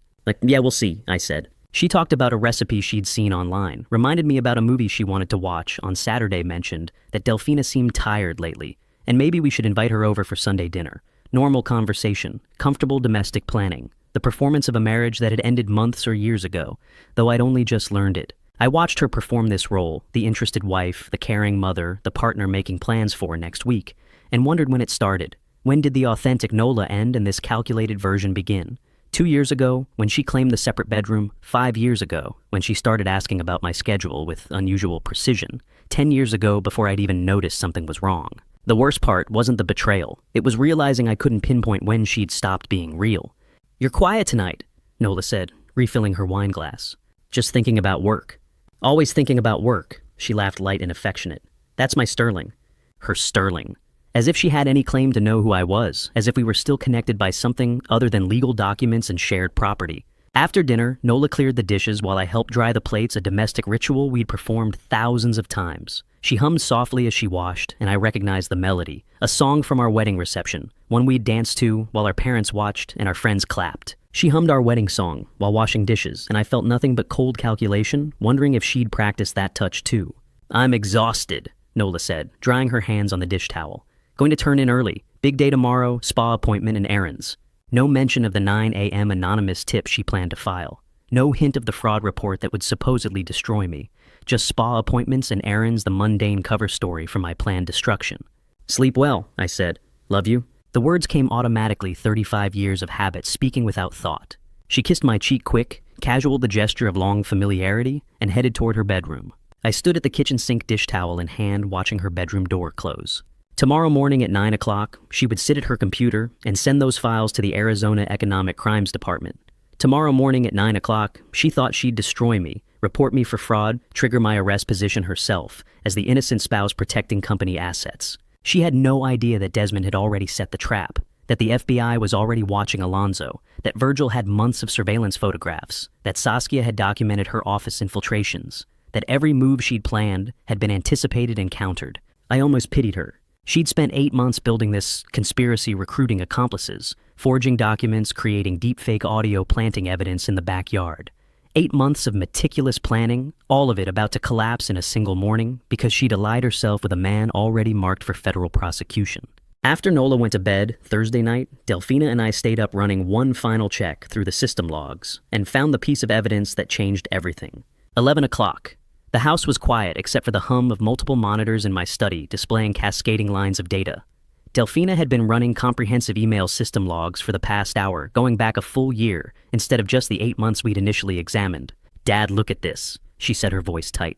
"When did Mom meet Alonzo?" Delfina asked, though she already knew the answer. "June," I said. "She met him in June at some business networking event. Or so she said. That's when your surveillance first placed them together." Delfina scrolled through the account's sent mail history. The anonymous email had contacted 2 addresses repeatedly since its creation in April, one registered to Desert Star Materials, LLC, another to a business consultant named Clyde Sutton. The first email, dated April 16, 2025, had the subject line "Proposal for Partnership Opportunity." Construction sector. "She didn't meet him and fall into this," Delfina said, her voice hollow. "She built this, then found him. She's not the accomplice. She's the architect." I stared at the screen, watching the timeline reconstruct itself in my mind. April, Nola creates anonymous account, begins recruiting. May, more emails to Sutton and Desert Star, refining the plan. June 1st, documented meeting with Alonzo Trent, not a chance encounter at a networking event, but a planned rendezvous with a recruited conspirator. July, Hayes Barker's warning email, intercepted and deleted. August 1st, fraudulent invoices appear in the system. Every piece of this conspiracy had been Nola's design from the beginning. "I kept thinking she was weak," I said quietly. "That Alonzo seduced her, manipulated her into betraying me, that she was a victim who became an accomplice." "She was never the victim," Delfina said. "She was the predator. You ever realize the person you've been protecting was the one you needed protection from all along?" Delfina left around midnight, exhausted and needing to process what we'd found. I walked her to her car, hugged her goodnight, watched her taillights disappear down the street. Then I went to the backyard. The December night air was cool, dry desert silence surrounding me. Garden lights illuminated the flagstone patio, and the areas beyond the Palo Verde tree, the oleander bushes, and there exactly where we'd found them, the 2 rose pots. I stood looking at them for a long time. 2 decorative planters holding hybrid tea roses Nola had claimed to love. Beneath them, 6 inches of Arizona dirt. And beneath that, the waterproof bottles containing evidence she'd buried, thinking it would destroy me. Evidence I'd already excavated, analyzed, and turned into her own downfall. Tomorrow, Friday, it all ends tomorrow. Not the way she planned it. Not with my arrest at 2 p.m. following her 9 a.m. anonymous tip. Not with her positioning herself as the innocent spouse. Not with Ellsworth Construction liquidated to Desert Star materials for 40 cents on the dollar. My way. With federal agents arresting Alonzo Trent for financial crimes. With Nola's conspiracy exposed through her own buried evidence. With Desmond's trap springing the moment she thought she'd won. I looked up at the house. Nola's bedroom window, dark curtains closed. The woman inside sleeping peacefully confident in her Friday morning plan. She'd set her alarm for 8 a.m. early enough to file the anonymous report before her supposed spa appointment at 9:30. Delphina's childhood room window dark and empty since she'd moved out 6 years ago. Ezra's old room, same empty since he'd gotten his own place 4 years back. This house had held 35 years of family life. Birthday parties in this backyard. Holiday dinners at that dining table. Arguments and reconciliations and the ordinary texture of marriage. Tomorrow it becomes evidence in a federal case. Tomorrow Nola leaves in handcuffs and never returns. I thought about the evidence we'd found, the forged invoices and fake business cards, the deep-fake audio files with Pepper the Parrot's cry, proving she'd made them in her bedroom, the anniversary pen I'd given her with love, repurposed as a forgery tool, the deleted emails, the offshore account credentials, the master strategy document planning my destruction. 8 months of meticulous planning, all of it about to collapse because she'd allied herself with a man already marked for federal prosecution, because she'd left a digital trail, because she'd underestimated the possibility that I might fight back. I stood there looking at those rose pots, and I didn't feel rage or heartbreak anymore, just a cold determination to make sure she never hurt another person I loved. Tomorrow isn't about revenge. It's about protection. Protecting Ellsworth Construction, the company I built from nothing over 35 years. Protecting Delphina and Ezra, who'd been manipulated by their own mother. Protecting myself from a predator who'd shared my bed, raised my children, and simultaneously planned my destruction. I built this, I said aloud to the empty backyard. I'll protect it. That's what fathers do. The rose pots sat there silent testimony to Nola's deception. She'd planted them with such care, such precision, measuring depths and checking placements 3 times. Professional execution of a criminal plan. But she'd made one fatal mistake. She'd buried the evidence on my property. In my backyard, 6 inches beneath plants she'd tended in full view, thinking I'd never look, never suspect, never dig. 35 years in this house, I said quietly. 35 years with her. How much of it was real? The early years certainly, young love, building the business together, welcoming Delphina and then Ezra. But when did it curdle? When did she start seeing me, not as a partner, but as a target? 2 years ago, 5:10. Does it even matter anymore? Tomorrow the truth wins, I said. That's all that matters. I looked at those rose pots one last time under the garden lights, the evidence Nola had buried, thinking it would destroy me, not knowing I'd already dug it up and turned it into her own noose. Tomorrow, it all ends. Not Nola's way, walking free with my company and my money. My way with her in handcuffs and my family safe. I walked back inside at nearly 2 a.m. and climbed the stairs to my bedroom. Tomorrow, Friday, would arrive in less than 6 hours. Friday morning came faster than I expected. Friday morning, 7 o'clock, the 3 of us sat at the kitchen table eating breakfast in silence, each of us knowing that in 2 hours our family would never be the same. I'd slept maybe 3 hours after my backyard vigil, waking at 6 to find Delphina and Ezra already in the kitchen, coffee brewing, the kind of breakfast you eat when you need fuel but can't taste anything. Scrambled eggs, toast, orange juice. Nobody spoke beyond necessary words. "It's coffee," Delphina asked. "Please." "More eggs," Ezra offered. "I'm good." We ate in absolute concentration and heavy silence, checking watches, phones on the table, face up, waiting for the scheduled hour to arrive. At 7:30, sharp Ezra stood. He walked around the table to where I sat, leaned down and kissed my forehead, something he hadn't done since he was maybe 8 years old, before boys learn they're supposed to stop showing affection that way. "I love you, Dad," he said, "no matter what happens today." My throat tightened. "I love you too." "I'll be at the office. Phone on." He picked up his keys, waiting for the signal. Delphina stood as well, carrying her laptop toward my study. "We're ready. Everything's in place." Then let's see this through," I said. Ezra left through the front door. Delphina disappeared into the study, closing the door halfway. I poured another cup of coffee, opened the newspaper I'd already read online, and waited for Nola to wake. The house settled into morning quiet. I could hear Delphina typing in the study, the low hum of traffic outside the tick of the wall clock, marking each minute until 8 o'clock. At exactly 8, Nola's bedroom door opened. She emerged in a silk robe, hair perfect, despite supposedly just waking makeup already applied. She smiled when she saw me at the table. "Good morning," she said, pouring coffee into her favorite mug. "You're up early?" "Couldn't sleep. Work stress." "You work too much." She sat across from me, that familiar domestic arrangement we'd occupied thousands of times. "You know what, I'm thinking of staying home all day instead of my usual Friday errands. We could have lunch together. Wouldn't that be lovely?" I looked up from the newspaper, meeting her eyes. The performance was flawless, genuine warmth, spontaneous suggestion, the loving wife wanting to spend quality time with her husband. "Now that sounds perfect," I said, forcing warmth into my voice. "I'd like that." "Good." She reached across the table to touch my hand, her fingers warm against mine. "Just need to handle a few emails first in my workspace, maybe an hour or so. Then the day is ours." "Take your time." She stood, coffee mug in hand, and walked toward the hallway that led to her private workspace, the small room she'd claimed 2 years ago for her meditation and personal correspondence. I returned to the newspaper, though I wasn't reading a single word. The clock read 8:15, 45 minutes until her planned strike. I watched my wife of 35 years pour coffee and smile at me, and felt nothing but the cold certainty that this performance would end within the hour.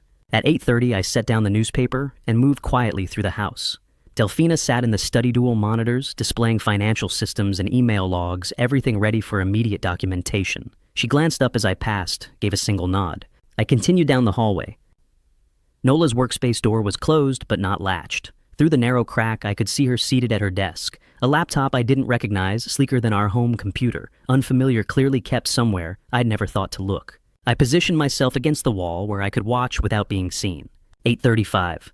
She opened a desk drawer, extracted a small USB drive, inserted it into the laptop, clicked through folders. 8:40. She opened her email client, not her usual account, but the anonymous one Delphina had found in the logs. procure.solutions.az@gmail.com. She began composing a new message. I watched her type the recipient address fraud. .investigations@azeconomics.acurity.gov. Subject line, urgent report. Construction fraud, Henderson Plaza, Project Phoenix, Arizona.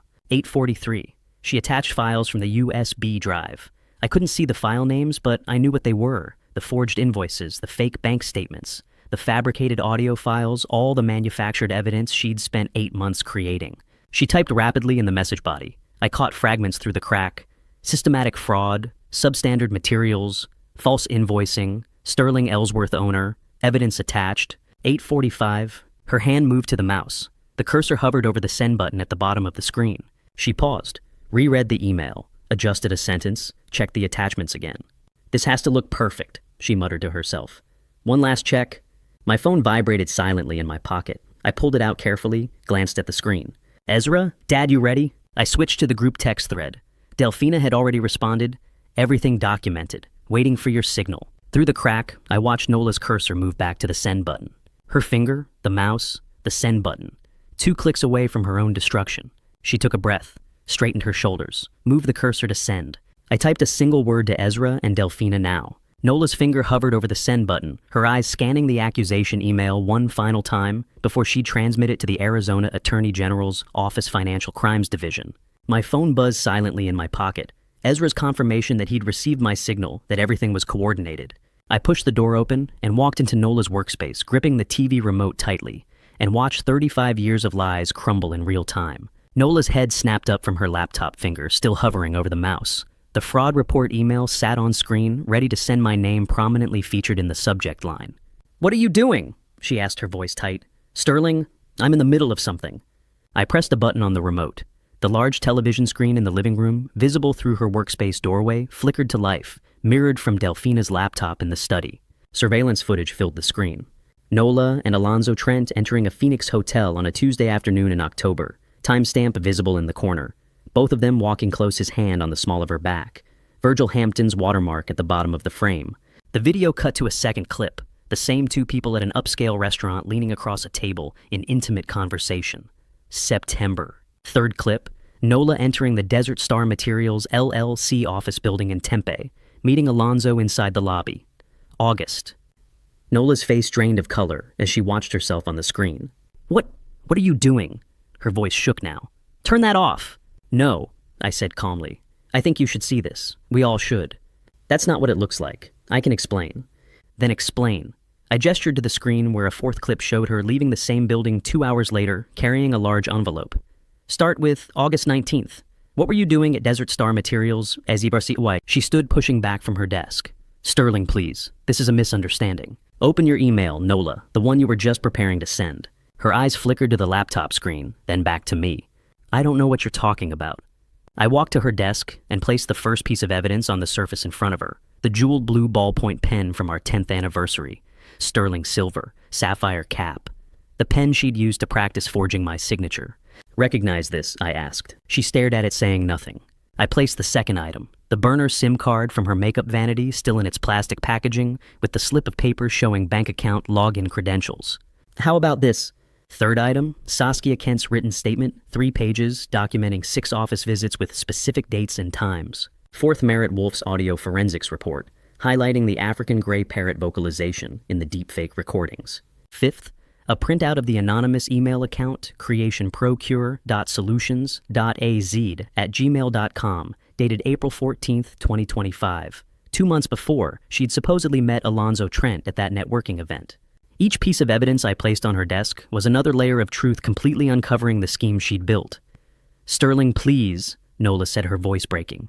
You don't understand. I was protecting us, protecting this family. From what? I asked. From the money you stole. From the company you tried to frame me for destroying, protecting us. How exactly? You don't know what it's like, she said, tears forming. You're never home. Always at the office, always at construction sites. I was alone for years. So you committed fraud, forgery, conspiracy. I made mistakes. You made choices. I picked up the pen. This pen I gave you with 3 months' savings. You used it to forge my signature on invoices for a company that doesn't exist. The door behind me opened. Delphina and Ezra entered, positioning themselves on either side of me, a united front. Nola looked at her children, and something shifted in her expression from defensive to pleading. Delphina, Ezra, please understand. I was lonely. Your father was never home. I made mistakes, but I love this family. I was trying to protect you from dangerous people who were threatening us. What dangerous people? Delphina asked, her voice cold and measured. Alonzo, he forced me into this. He threatened to hurt you if I didn't help him. Then why did you create the anonymous email account 2 months before you met him? Delphina asked. Nola's mouth opened, closed, no answer. Ezra stepped forward and placed a manila folder on the desk among the other evidence. Hayes Barker's dossier on Clyde Sutton. I watched Nola's eyes land on the name printed on the folder tab. Clyde Sutton, Ezra said. Nevada contractor license revoked 7 years ago for materials fraud. Connected to Alonzo Trent's underground casino network. Multiple aliases. Known for construction industry schemes. He opened the folder, revealing documentation. Criminal background check. Nevada State Contractors Board, disciplinary action. Photographs of Sutton with Alonzo at various locations. He called me 4 months ago, Ezra continued. Offered cheap materials for Henderson Plaza, new details only someone with inside access would know. Delphina leaned forward slightly, her voice quiet but devastating. Oh, Mom, do you know who Clyde Sutton is? When Nola looked at our children and tried to claim she'd done this for love, I saw Delphina's face harden into something I'd never seen before, pity mixed with disgust. Nola stared at the dossier. Her mouth opened, closed, opened again. No words came out. The silence stretched. 5 seconds. 10. 20. She looked from the folder to Ezra, to Delphina, to me. Her hands trembled against the desk. She started, then stopped. The surveillance footage continued playing on the living room screen behind us. More clips, more timestamps, more evidence. Do you know who Clyde Sutton is? Delphina repeated. Nola's face crumpled. Not in grief or remorse in the realization that she'd been caught, that every lie she'd constructed had been dismantled, that her children were looking at her with the same cold assessment I'd used when examining the buried evidence. She said nothing. That silence was the answer. She knew exactly who Clyde Sutton was. She knew he wasn't some random criminal who'd threatened her family. She knew he was part of the network she'd recruited to help destroy me. The fraud email sat open on her laptop screen, unsent cursor still blinking in the message body. And she was about to find out what we'd done with that knowledge. Nola's silence lasted another 10 seconds. Then she laughed. Not a nervous laugh. A bitter, hollow sound that didn't match anything I'd heard from her in 35 years. You want the truth? She said, looking up at me with red-rimmed eyes. Fine, here's the truth. It was never about love. Not with Alonzo, not with any of this. Then what was it about, I asked. She gestured at the evidence spread across her desk. The pen, the SIM card, the surveillance footage still playing on the living room screen. Money, gambling, the one thing I was good at that you never knew about. Her voice cracked. $300,000 over 3 years sterling. That's what I took from you, from us. From the joint accounts, the business expense reports, every place I could skim without you noticing. Delphina's sharp intake of breath behind me was the only sound in the room. 300,000, Nola continued, the words spilling out now, like a dam had broken. Started small in 2022, a few thousand here and there. Offshore casino sites, high-stakes poker. I was good at it, good enough to win sometimes. But the losses, they kept mounting. And Alonzo, Ezra asked, his voice tight. He wasn't my lover, Nola said with another bitter laugh. He was my dealer, his casino, his connections, his network. Every romantic dinner you saw in that surveillance footage, debt negotiations. Every hotel meeting, money drops. I owed him everything, and he owned me. I watched her hands shake as she spoke. The same hands that had held mine on our wedding day, that had cradled our newborn children, that had signed my name on withdrawal slips while I slept upstairs. 33 years of touch, and I'd never felt the theft beneath it. You never noticed, Nola said, looking directly at me. Because you never looked. You were always at the office, always at construction sites, always building your empire. I could have stolen $1 million and you wouldn't have known. So you framed me, I said. Forged invoices, fake audio, buried evidence in the backyard, all of it to what? To walk away clean. To save myself, she snapped. Alonzo wanted his money, all of it. And when I couldn't pay, he suggested an alternative arrangement. Help him take down Ellsworth Construction, liquidate it through Clyde Sutton's shell company, and my debt disappears. You were going to send me to prison, Delphina said, her voice shaking with contained fury. You were going to destroy Dad's reputation, his company, everything he built, to survive, Nola shouted. You don't understand what it's like to owe that kind of money to people like that. They don't just take your assets, they take everything. The doorbell rang. Desmond Caldwell stood on the front porch with 2 federal agents in dark suits. I'd texted him 15 minutes earlier, the signal we'd arranged. I led them into the living room, where Nola could see them through the workspace doorway. Her face went white. Nola Ellsworth, the lead agent said, stepping into her workspace and displaying his federal badge. I'm Special Agent Vance with the FBI Financial Crimes Division. We have a federal warrant for your arrest, signed by a United States magistrate judge for wire fraud, embezzlement, and conspiracy to commit fraud. The second agent moved behind her, pulling handcuffs from his belt. Nola looked at me, then at Desmond, then at our children. Sterling, please, she whispered. We can work this out. I'll pay it back. You have the right to remain silent, Agent Morrison continued. The handcuffs clicked into place. Desmond stepped forward, his expression professional and cold. Mrs. Ellsworth, you should also know that Alonzo Trent has been in federal custody since Wednesday.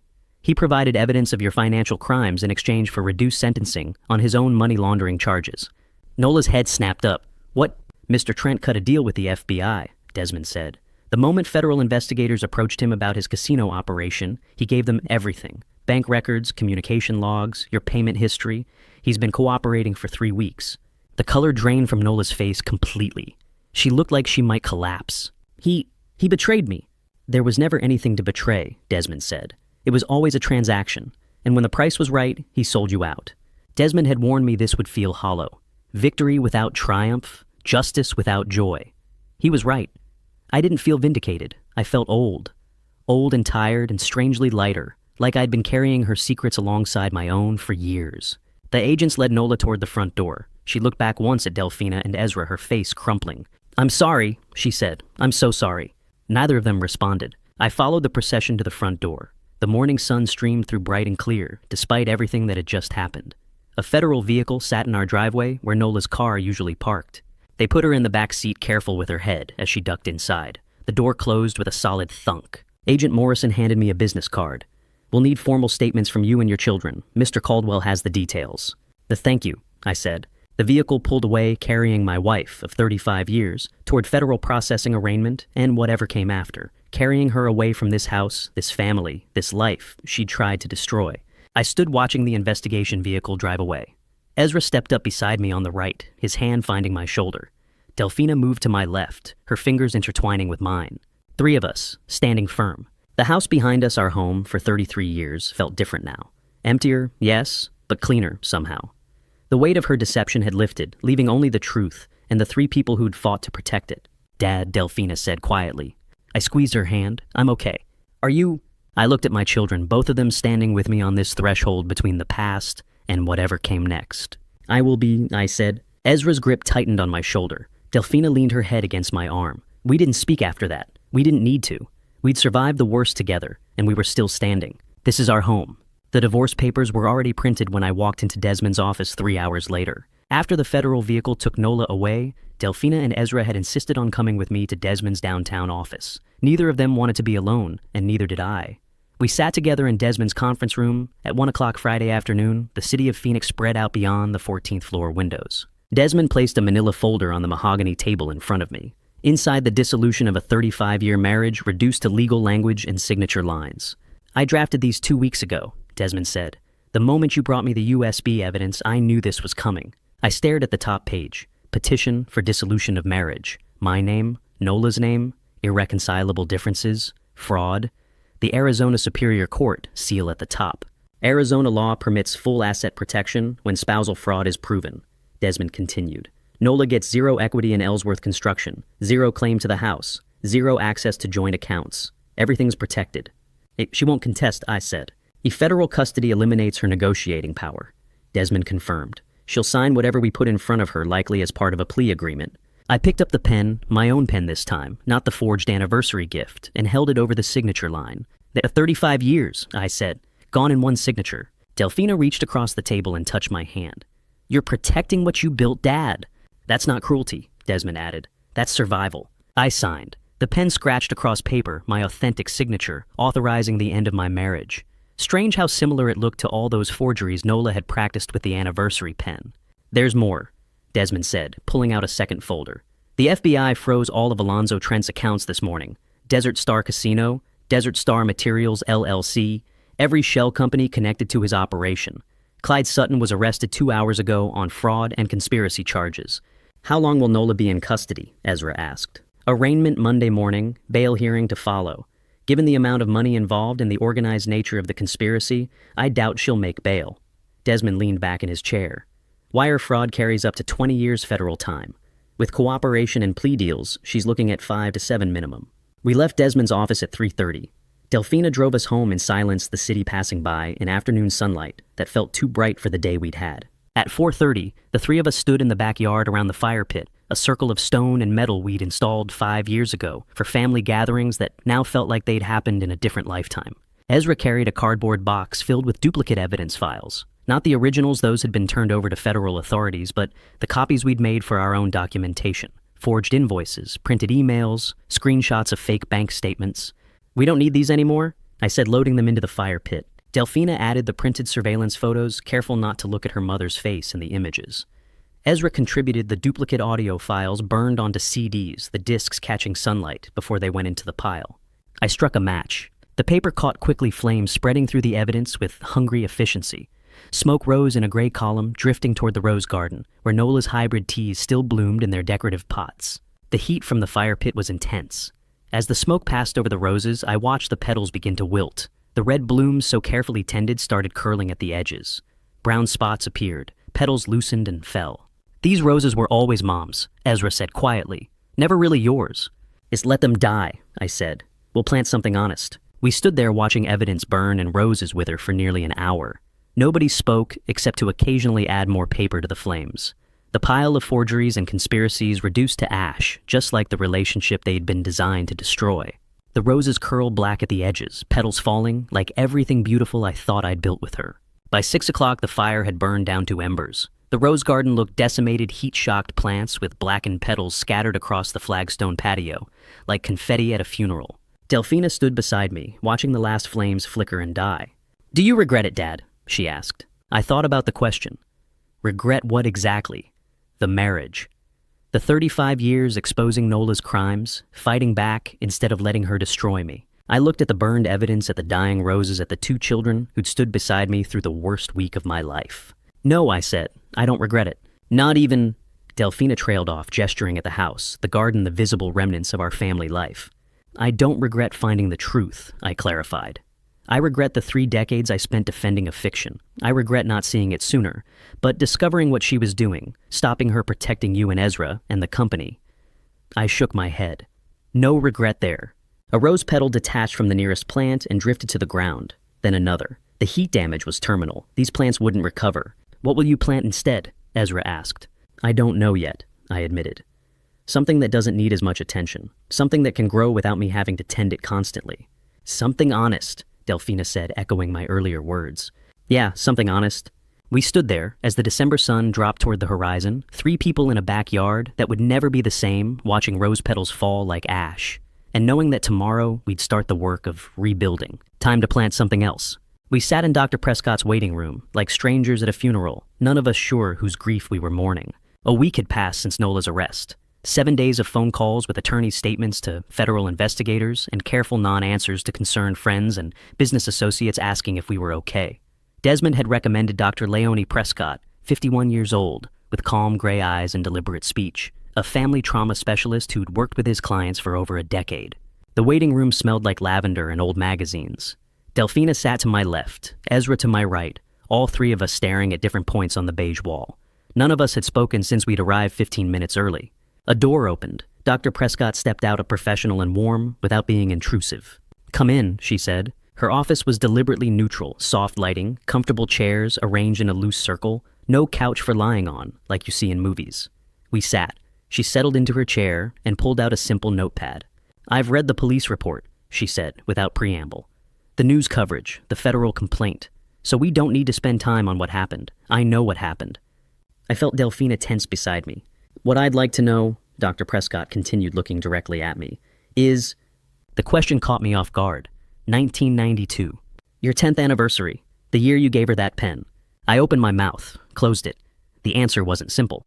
I wish I'd noticed, I said finally, that something was already wrong, that the person I thought I was married to wasn't real. None of you need to perform healing for me, Dr. Prescott said gently. Just be honest about the damage. We sat in silence for maybe 2 minutes. Then Ezra spoke. I should have seen it, he said, his voice rough. I was her son. She sent me those texts about her heart, and I just believed her. I didn't question. I didn't verify. I was manipulated because I wanted to be the good son. And what does being a good son mean to you? Dr. Prescott asked. Loyalty, trust, not doubting your mother when she says she's sick, even when the evidence suggests otherwise. Ezra's hands clenched in his lap. I put piety above judgment. That's how she got me. Delphina shifted in her chair. I saw the numbers, the discrepancies, for months. I told myself there were explanations. I didn't want to believe my mother was stealing from my father's company. That's from our company, I corrected quietly. From our company, Delphina repeated. I let it go on longer than I should have because I didn't want to be the one who destroyed the family. You didn't destroy anything, Dr. Prescott said. You discovered a destruction that was already underway. How do you grieve a marriage that never existed in the first place? We spent the next hour talking, sometimes in circles, sometimes hitting on things that felt true and sharp and necessary. Dr. Prescott didn't offer easy answers or false comfort. She just listened, redirected when we got lost, and occasionally offered observations that cut deeper than I expected. At the end of the session, she leaned forward slightly. Here's what I want you to understand, she said. You didn't lose 35 years of happiness. You lost the illusion those 35 years were real. Those are very different things. Delphina wiped at her eyes. Ezra stared at his hands. I felt the words settle somewhere in my chest, where the grief had been living all week. The happiness you felt, some of it was real, Dr. Prescott continued. Your children's births, building the company, the good moments, those existed, but the framework around them, the marriage, the partnership, the trust, that was fiction. Grieve the fiction, but don't let it erase the real parts. We left her office at noon, blinking in bright December sunlight. None of us spoke on the drive back to the office. By Friday of that same week, Ezra had made his decision. I found him at his desk in the project management office, packing his belongings into a cardboard box. Delphina stood nearby, her expression carefully neutral. Ezra, I said. I'm leaving, he said without looking up. Not fired, voluntarily. I need space to figure out who I am when I'm not being manipulated. You don't have to... I do, he interrupted gently. Dad, I was manipulated because I put piety above judgment, loyalty above critical thinking. I need to relearn using my head before my heart. I can't do that here. Watching my son pack his desk feels like watching him leave for college again, except this time, I am the reason he feels forced to leave. I watch as he places his engineering certifications in the box, followed by his project binders and the coffee mug Delphina gave him last Christmas. He left his hard hat hanging on the wall hook. Last item, the framed photo from his desk. The 4 of us, me, Nola, Delphina, Ezra, Taken at the Henderson Plaza, groundbreaking 2 years ago. Everyone's smiling, Nola's hand on my shoulder. Ezra stared at the photo for a long moment, then placed it face down in the box. "You're always welcome back," I said. "When you're ready." He nodded, picking up the box. "I know." Delphina hugged him at the door. "Call me every week." Ezra turned to me, setting the box down one last time. He extended his hand. I shook it, then pulled him into a hug instead. "I'm proud of you," I said, "for knowing what you need." "I learned it from you," he said. Eventually, he picked up the box and walked to the door. Stopped, turned back. "They see you on the other side, Dad." I didn't ask which side. I knew. The side where we stop pretending loyalty means silence. The side where family is built on truth instead of obligation. The side where my son becomes the man he needs to be, not the man his mother tried to make him. "We'll see you there," I said. He left. The office felt emptier. Delphina stood beside me, both of us, watching the space where he'd been. "He'll be okay," she said. "I know," I said. "We all will be, eventually." 3 years later, I stand at the fence line of an elementary school renovation site, watching my son build something honest. Ezra left Ellsworth Construction in late December 2025.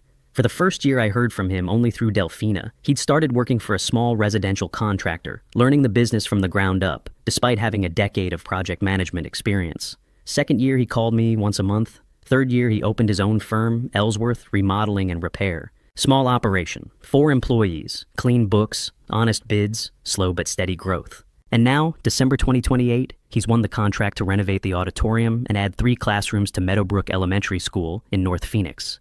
I'm watching his crew frame the addition, and I can see everything he's learned in the precision of their work. "It's checked the level twice," Ezra calls out to a young man on the ladder. "We don't fix mistakes with excuses here." He learned that the hard way. Good.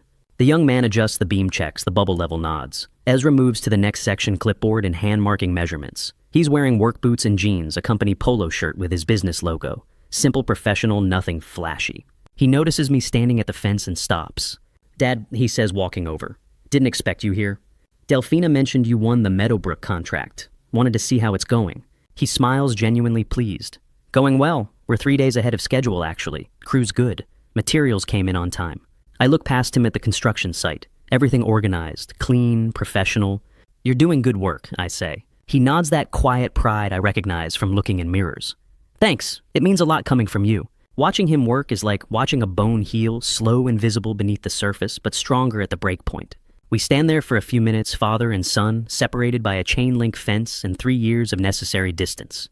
He's different now, steadier, more confident in a way that doesn't need external validation. We actually beat Ellsworth Construction on this one. Ezra says almost shy about it. First time going head-to-head. School district put it out for bid, and we undercut you by 8%. 8% exactly. "You earned it," I say. "Your bid was solid." "It felt good," he admits. "Winning on merit, not because of the family name or connections, just honest numbers and good work." I nod, keeping my expression neutral. What he doesn't know, what I'll never tell him, is that I reviewed the bid myself before Delphina submitted it. Saw the school district specs, saw Ezra's proposal come in at a reasonable price point that would give him a modest but sustainable profit margin. Saw how close it was to what Ellsworth Construction's bid would naturally be, and deliberately inflated ours by 8%. Not obvious, not charity, just enough to ensure his company would undercut us while still making it look like he'd simply bid smarter. I made sure Delphina used slightly higher material estimates, added buffer time to the labor hours, built-in contingencies we didn't really need. Ezra's bid was good, genuinely good. He would have been competitive regardless, but I made certain he'd win. "And how's business otherwise?" I ask. "Steady," he says. "Mostly residential right now, kitchen remodels, bathroom additions, that kind of thing. This is our first commercial job. If we do it right, could open doors to more school district work." "You'll do it right." "Yeah," he says quietly. "I will." He doesn't know that Delphina provides free cash flow consulting on weekends, reviewing his books and helping optimize his margins without ever taking credit. Doesn't know she steers small commercial opportunities his way when Ellsworth Construction is too busy to take them. Doesn't know we've quietly built a support structure around him that looks like coincidence and good fortune instead of deliberate family protection. Some fathers leave money, some leave land. I'll leave him the belief he earned every inch on his own. "I should get back to work," Ezra says, glancing at his crew. "Want to grab dinner sometime this week?" "I'd like that." "Good, I'll text you." He pauses at the fence. "Thanks for coming by, Dad. Means something." "I'm proud of you," I say. "The company you've built, the man you've become." His eyes get a little wet. He nods, not trusting his voice, and heads back to the construction site. I watch him for another few minutes. Watch him check measurements, consult with his crew, solve small problems with quiet competence. 3 years ago, he walked away from Ellsworth Construction, carrying a box of belongings and a need to rebuild himself from honest ground. He did it, built something real, something that doesn't carry the weight of his mother's deception or his father's name or anything except his own integrity and skill. And if I helped make that possible by losing a bid, I could have won by creating space for him to succeed, by letting him believe he did it all himself. Well, that's a father's right. I turn away from the fence and walk back to my truck. The first Thursday of every month we eat dinner under the Palo Verde tree. Not because anyone declared it a tradition, not because we sat down one afternoon and decided that healing required a schedule. It happened the way most real things happen in this family, quietly without ceremony, until one day you look around and realize it's simply who you are now. Delphina drove over the first Thursday after everything settled 2 weeks after the federal vehicle had rolled out of our driveway. She didn't call ahead. She just showed up at 6 o'clock with a container of her grandmother's rice, a bottle of red wine, and the look of someone who had decided that silence was no longer an option. Ezra arrived 20 minutes later, still in his work boots from his first week at the residential contractor's yard, carrying a bag of tamales from the place on McDowell. I had grilled chicken. None of us planned it. All of us needed it. We sat outside because the house felt different after everything not haunted exactly, but rearranged in a way that interior rooms hadn't yet caught up to. The backyard had always been mine, more than hers. The flagstone patio, the fire pit, the workshop in the corner, where I still kept tools organized exactly the way my father taught me. The garden had been Nola's territory, and now it was bare ground and scorched soil where hybrid tea roses used to grow. We ate. We talked about practical things. Delphina's audit timeline, Ezra's new commute, the contractor forms I needed to file with the state. Necessary conversation, the kind that holds people together when deeper conversation still feels too raw. Before Delphina left that night, she paused near the empty garden bed and said without turning around, "You should plant something else here." "I know," I said. "And something that doesn't need so much attention," she added. That Saturday morning, I drove to the nursery on Thomas Road and spent 20 minutes talking to a young woman who knew more about desert plants than most people know about their own families. I told her I needed something hardy, something that would grow in difficult soil without requiring constant care. Something honest-looking. She laughed and I said, "Yes, actually, exactly that." She pointed me toward the Palo Verde in the corner of the lot, 3 feet tall, green-barked, already establishing a posture of quiet permanence.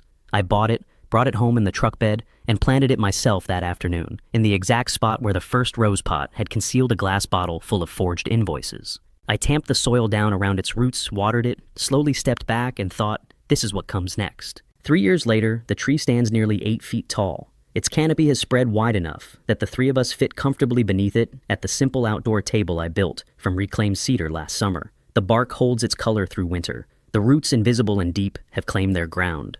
It blooms yellow in the spring, small flowers, modest, nothing dramatic, and then settles back into steady green for the rest of the year. Tonight, the first Thursday of January, the garden lights have clicked on automatically by the time we finish the main course. The desert air carries that particular winter clarity that feels like a reward for surviving the heat, cool, clean, faintly scented with creosote. Delphina refills the wine glasses. Ezra stacks the plates without being asked the way he's done since he was 12 years old. We don't have an agenda for these dinners. That's the point. The work week gets agendas. These evenings get honesty. The Meadowbrook Auditorium passed final inspection. Ezra says, settling back into his chair. Fire marshal signed off Wednesday morning. Building department closes out next week. On schedule, Delphina asks. 2 days ahead. He allows himself a small smile, the contained kind that means more than a wide grin would. The principal asked if we'd bid on the cafeteria renovation in the fall. Separate contract, larger scope. What did you say? I said we'd take a look at the specs and submit honest numbers. Delphina nods. The right answer. We've all learned the cost of other kinds of numbers. Ezra runs a 4-person operation now himself, a foreman named Garrett, who came up through union work, 2 craftsmen whose skill exceeds their preference for attention. He pays them fairly. His books are clean. His bids reflect actual cost. These facts don't sound remarkable until you understand the family we come from, what was done in the name of financial management under this roof, and what it cost us all to learn that legitimacy isn't a constraint. It's the foundation everything else rests on. I've watched him build his company the same way I watched him learn to frame walls at 16 methodically, with no shortcuts, checking his measurements twice, because fixing a mistake takes 3 times longer than not making it. The precision is his own. The patience came harder, but it came. Dad, Ezra says, "Can I ask you something?" Of course. He looks at the tree above us, tracing the line of a branch with his eyes before coming back to me. Do you ever wish you'd done it differently? Not this. He gestures vaguely at the table, the backyard, the rebuilt life. The confrontation, the evidence, the whole sequence. Do you wish you'd handled any of it another way? The question doesn't surprise me. Ezra processes by looking backward, mapping the decision points, understanding the logic, reconstructing the path. It's why he's good at what he does. Nothing in construction tolerates magical thinking. I wish I'd seen the signs earlier, I say. Not because it would have changed the outcome, but because I was living inside a comfortable story for too long. Comfortable stories are expensive. That's the thing nobody tells you. What would you have changed? Delphina asks. I would have asked more questions, I say. Not accusatory ones, just actual questions. Honest curiosity about the woman I lived with. I think I stopped being curious about her somewhere around the 15-year mark, and that's when the distance started. I filled that distance with assumptions. The assumptions were wrong. The tree moves slightly in the night wind. Something in the branches, a single leaf catches the garden light and holds it for a moment before releasing. As she counted on that, Delphina says, she's not being cruel. It's just the kind of observation she makes precise, unornamented, accurate. She did, I agree. And for a long time, I gave her every reason to. This is what the monthly dinners have become, the place where we hold the complicated parts without flinching. We don't dramatize. We don't romanticize. We don't pretend the 35 years were uniformly corrupted because they weren't. The children's births were real. The long mornings building the business from the ground were real. The pride at breaking ground on our first commercial project was real. Truth is rarely a single note. It's usually a chord, some tones harmonizing, some creating tension that only resolves later. What we learn to do is hold all of it at the same time, the genuine and the false, the love and the betrayal, without letting one erase the other. I planted this tree 3 days after the federal vehicle left, I say. I want you both to know why. They wait.